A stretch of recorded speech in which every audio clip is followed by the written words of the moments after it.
आज यहाँ पर जो कार्यक्रम हुआ है और महाकाल के मध्य में हम सब यहाँ पर पधारे हैं, सर्वप्रथम मैं सबका स्वागत करता हूँ। ये शुभ अवसर अपने जीवन में प्राप्त हुआ है, जिनके कारण श्री खाटू श्याम श्री महाकाल अखाड़े के संस्थापक सम्माननीय श्री परमादरणीय आनंद सरस्वती स्वामी जी महाराज, इन्होंने इस अखाड़े का निर्माण किया है। इस अखाड़े के अध्यक्ष सम्माननीय श्री रावत जी बाबा इस अखाड़े के अध्यक्ष हैं और प्रवर्तक का काम देखते हैं ललित कुमार बापू जी। इस अखाड़े के प्रथम जगत गुरु मदन जी महाराज हैं, द्वितीय जगत गुरु कृष्णगिरी जी महाराज हैं और मुझे भी जगत गुरु का पद इस अखाड़े ने दिया है महाराज जी ने। इस मंच पर कुबेर महाराज जी हैं और हम सब यहाँ पर महामंडल जो बने चुके हैं, आज सबको बहुत बहुत धन्यवाद देता हूँ। आज सबने भाषण किया है, मनोगत व्यक्त किया है, बहुत अच्छा लगा। और रावत बाबा जी ने मेरे बात बहुत 2-3 बार दोहराई है कि जिसको हम महामंडलेश्वर पद देते हैं, श्री महंत पद देते हैं, उसकी गरिमा गिरनी नहीं चाहिए। चाहे कितनी ज्यादा हो चाहे कम हो। हमारे महाराष्ट्र में, मैं महाराष्ट्र से आया हूं। छत्रपति शिवाजी महाराज जी का नाम आपने सुना होगा सब। उनके पास बहुत सैन्य नहीं थे, कम मावले थे, लेकिन बहुत अच्छे थे। तो उन्होंने अपनी क्रांति कर ली और विजय प्राप्त किया। हमारा अखाड़े का उद्देश्य क्या है, हम क्या करते हैं, किस लिए अखाड़ा बनाया महाराज जी ने, इसका उद्देश्य हम सबको पता सही तरीके से होना चाहिए। इसकी जानकारी हमें सही नहीं होती है, हम इसको सही समझते नहीं है, तो फिर क्या कार्य करेंगे। इस अखाड़े की जो परंपरा है कि महाराज जी ने बनाई है, अभी अखाड़ा नया है लेकिन उद्देश्य बहुत अच्छा है। जो अनाथ हो उसको सनात करने का काम ये हमारा अखाड़ा करने वाला है, ये बहुत बड़ी बात है। जो निराधार है उसको आधार देने का काम हमारा श्री महाकाल खाटू श्याम अखाड़ा करने वाला है, ये बहुत बड़ी बात है। और इस अखाड़े की विशेषता क्या है, आज तक जितने भी अखाड़े बन चुके हैं उन अखाड़े में सन्यासी को ही अधिकार है, गृहस्थी को अधिकार किसी अखाड़े ने अभी तक नहीं दिया। ये हमारा पहला अखाड़ा है कि खाटू श्याम महाकाल अखाड़ा, यहाँ गृहस्थी को भी अधिकार है और ब्रह्मचारी सन्यासी को भी अधिकार है। ये सबसे बड़ी बात है। महाराष्ट्र में हमारे संत तुकाराम महाराज जी ने कहा है, सकाळासी येते आहे अधिकार, कलियुगी उद्धार हरिनामे, नर अथवा नारी हुकापुराचारी मुखे गाता हरि पवित्र। तो हमारे संत एकनाथ जी कहते हैं, तुकाराम महाराज जी ने कहा है, स्त्री हो या पुरुष हो सबको समानता दी गई है।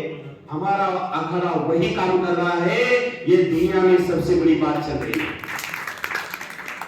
सबने अपना मत रखा है, यहाँ बहुत अच्छा लगा सुन करके, लेकिन हम इस अखाड़े को कैसे बनाना चाहिए, कैसे बनाएंगे, इसके लिए भी हमें सोचना है।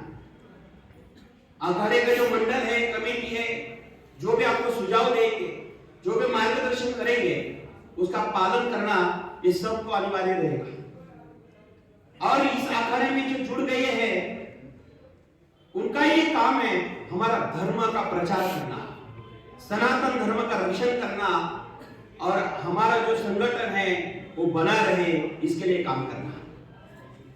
सबने बहुत अच्छा बोला है, कोई कथाकार है, कोई प्रवक्ता है, कोई पंडित करता है, कोई ज्योतिषी करता है, हर तरीके से अलग अलग काम करने वाले यहाँ पर सब जुड़े हैं। मैं 8 साल की उम्र से मेरे गुरुजी के पास जाने के बाद कथा करता हूँ, भागवत कथा का व्यास हूँ, रामायण का व्यास हूँ, कथा कीर्तन करता है। हमारी परंपरा, हमारे गुरुद्वारा महाराज जी यहाँ पर है, महाराष्ट्र से महाराज जी का भी पता है, महाराज जी को वहाँ का पता है। हमारी परंपराएं बहुत बड़ी है। आप गंगागिरी महाराज का सप्ताह डालेंगे तो 20 लाख लोग हमारे गुरु परंपरा में रहते हुए को पता है, और हजारों कथा कीर्तनकार हमारे संस्थान से जुड़े हैं। तो फिर ये अखाड़ा जो कार्य कर रहा है, वारकरी संप्रदाय को भी महाराज जी ने शामिल किया है। जो कथा प्रवृत्त होते हैं उनके पास ज्ञान भी होता है, भाषा भी होती है और प्रस्तुत करने का ज्ञान होता है। तो फिर ये अखाड़े में ऐसे संत आ जाएंगे तो हमारे अखाड़े में प्रसिद्ध करने के लिए तो बहुत सीधी बात हो जाएगी। और जो मंच पर जगत गुरु बैठे हैं, जगत गुरु का दायित्व बहुत बड़ा होता है। पहले बात मैं क्षमा चाहता हूँ, 2 कार्यक्रम में मैं पधार नहीं पाया क्योंकि इसका कारण हमारी व्यस्तता था, और दूसरा कोई कारण नहीं महाराज जी कि परंपरा थोड़ी सी बड़ी है, प्राचीन है। जो नगर से महाराष्ट्र से आए उनको पता है, एक दिन में 3 प्रोग्राम मेरे रहते महाराज को भी पता है। लेकिन जैसा ही जितना ही टाइम मुझे मिलेगा महाराज जी, मैं अखाड़े में जितना टाइम हो, कम भी टाइम हो, लेकिन ज्यादा प्रसिद्ध कैसा हो सके ऐसा काम करने का प्रयास करेंगे। इस अखाड़े का उद्देश्य बहुत अच्छा है, समानता इसमें है, स्त्री पुरुष भेद नहीं है, जात धर्म का कोई भेद नहीं है। आज जो देखा है, कोई पंडित है, कोई क्षत्रिय है, कोई वैश्य है, कोई शूद्र है, कोई किसी का जात का कोई प्रमाण पत्र लेकर के हमने नहीं दिया है, क्योंकि यहाँ शीतोष्ण सुख दुखेषु समसंग सुवर्जितः तुल्य निंदा स्तुति मौनि संतुष्ट येन केचित्। इस न्याय के प्रमाण भगवान ने जो कहा है वैसा ही समता हमने इस अखाड़े में देखी है।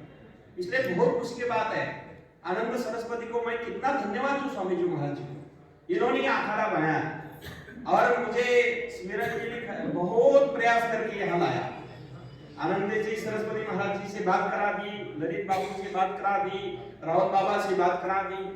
हम तो महाराष्ट्र के हैं, कथा कीर्तन करते हैं, वहाँ के नामदेव महाराज की परंपरा है, संत तुकाराम ज्ञानेश्वर महाराज जी की परंपरा है, वो अलग से है। लेकिन मैं सन्यासी हूँ, गिरी परंपरा से हूँ, बाद में नाथ गद्दी पर गद्दी मठाधिपति हूँ और वारकरी संप्रदाय का काम करता हूँ।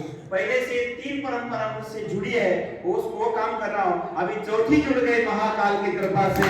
अभी शाम का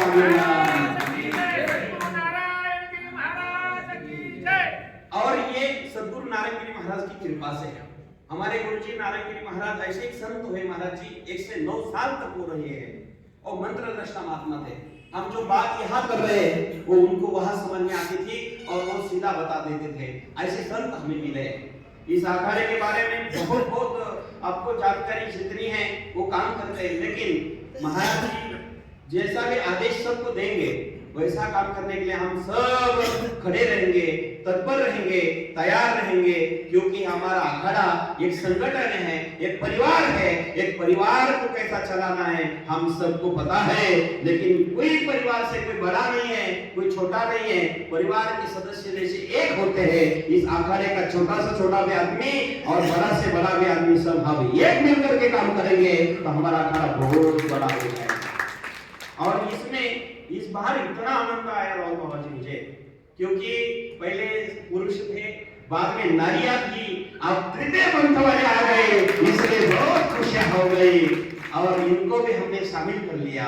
क्योंकि अर्ध नारी नटेश्वर इसमें जब तक नहीं आते तब तक हमारा अखाड़ा अधूरा नहीं जाता। कृष्णगिरी जी महाराज अब हमारा अखाड़ा परिपूर्ण हो गया, तृतीय पंथ भी हमसे जुड़ गया है। तो इसीलिए हमारे गुंजर महाराज बहुत अच्छा काम करते हैं। मेरे जिले में रहते उनको भी महामंडलेश्वर देने का अवसर आज मिला है। अच्छा कीर्तनकार है, काम भी अच्छा करते हैं महाराज जी, और धर्म का रक्षण का उनका काम ही है।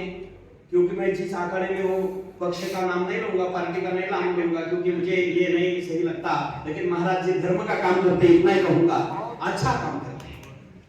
और मेरा संस्थान जो है, आपने नवनाथ का नाम सुना होगा, गोरखनाथ के शिष्य अरविंदनाथ जी ने जहां 12 साल तक किया है, उस तपस्थली का मैं महंत हूँ। उसकी शाखा 52 शाखा अपने इंडिया में है, मुख्य शाखा महाराष्ट्र में अरविंदनाथ संस्थान के है, उस शाखा पर मैं अरविंदनाथ जी का नाम आपने सुना होगा, गोरखनाथ का, वशिष्ठनाथ जी का नाम सुना होगा। ऐसी परंपरा है। आज सबको मैं धन्यवाद देता हूँ। इस अखाड़े की तरफ से हमारा अखाड़ा ऐसा ही बढ़ता रहे, बहुत बड़ा हुए और बड़ा होकर के अच्छा काम करे, यही मैं महाकाल से विनती करता हूँ। जाते जाते एक बात बताता हूँ, 16 जनवरी से लेकर के 24 जनवरी तक 2023 में हमारे आश्रम में अड़बुलनाथ संस्थान तहसील श्रीरामपुर जिला अहमदनगर महाराष्ट्र शिरडी के बगल में एक वार्षिक उत्सव होता है, 20 साल से चल रहा है अड़बुलनाथ संस्थान में। तो आपको सबको मैं जाहिर निमंत्रण करता हूँ, आप जरूर आइए। 23 तारीख को हम वहाँ अपना अखाड़े की तरफ से सत्संग रखेंगे, सम्मेलन रखेंगे और अड़बुलनाथ जी का आपको दर्शन हो जाएगा और मुझे भी आपका सम्मान करने का अवसर मिल जाएगा। तो जाहिर निमंत्रित करता हूँ, जितने भी आ सके सबको आइए आप जरूर। 23 तारीख को 16 से लेकर के 24 तारीख तक मेरा प्रोग्राम है, 9 दिन का है, नवरात्र का है। 23 तारीख को आप जरूर आइएगा। जैसा महाराज जी आपको आदेश देंगे, हम बात करके आपको टाइम कैसा रखना है वो बैठ के बात करेंगे, आप जरूर आपको आना है। मेरे पत्रिका मेरे शिष्य आपको देंगे। बहुत बहुत धन्यवाद देता हूँ।